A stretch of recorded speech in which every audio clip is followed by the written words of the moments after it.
Do you travel for the food, but you're on a bit of a tighter budget? In this video, I am going to show you how you can reduce your food costs on all of your trips. Food is one of the top 3 expenses when you travel. So there's airlines, then your accommodations, and then food. Now, food is one of those things that you love to travel for, and you don't want to skip out on anything. You don't want to miss the amazing food. I totally get it. But it can get super expensive.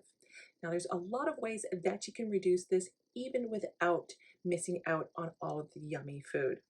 So I'm going to give you my top tips on how to reduce those food costs while still enjoying all of the food there.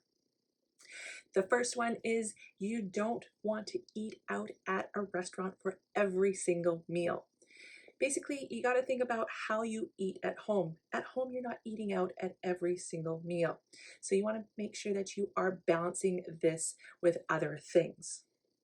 Now, when I do travel, I usually limit my eating out at a restaurant to about 1 meal a day. So that's either going to be late lunch or dinner.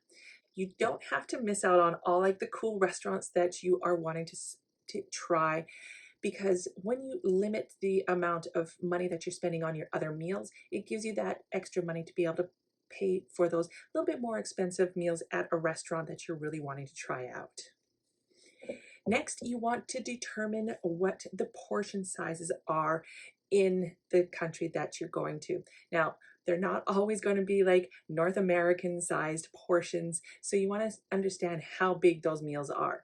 Now, when they are a little bit of a decent size meal, then you want to be able to share those meals with someone that you're traveling with. Now, obviously, this doesn't help if you're traveling solo, but if you are going on some trips with other people, or you meet up with other travelers on your solo travels, you can go and split meals together. Next, you want to look for the daily specials.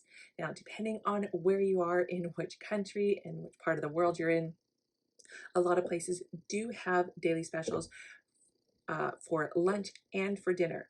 You can go into cafes and they might have a little combo that you can get. You'll also find these at restaurants, sit-down restaurants, so you'll be able to find those things that are going to be a little bit more less expensive, maybe for a little bit more food than what the non-specials are. Next is grocery stores. Now, I love going to grocery stores when I'm in different countries. I just think it's a great way to see the culture, what people are eating, the snack foods. Plus, they have so many different varieties than we can do at home. So I like to go and try a bunch of different things there for an inexpensive cost. Now, when you go to the grocery store, I like to pick up some stuff for my breakfasts, so you're not having to go out in the morning to a restaurant that could be costly, or even if it's not costly, it could be just time cost. So it may take you just longer to sit down at a restaurant, order, and then you're going to be starting your day later. I also like to pick up different snacks throughout the day, so I'm able to just grab something quickly. Plus, grocery stores are great for usually alcohol, especially in Europe. They're going to be a lot more inexpensive. And then also just drinks in general as well.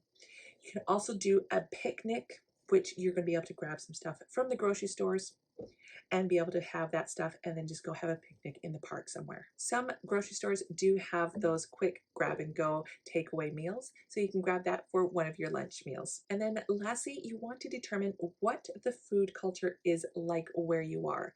Now, it depends all over the world what it's like and what you can get your hands on.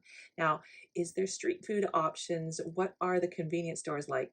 Because the 7-Elevens are not like the 7-Elevens in North America in a lot of Asian countries. So a lot of convenience store food is really good. And then, is it cheaper to buy most meals out? So sometimes, especially in like Southeast Asia and certain countries, it is actually cheaper to purchase meals for all of your meals because it's just the way that the culture is.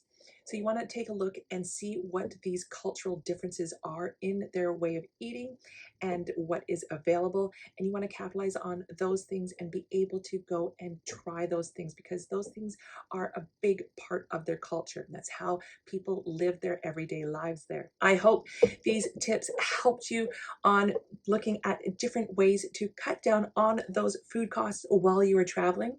If you have any questions, please put them down below and I would love to answer those for you.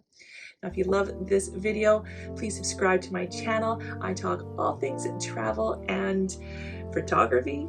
So I hope you guys have a great rest of your day, and I will talk to you next time. All right, bye.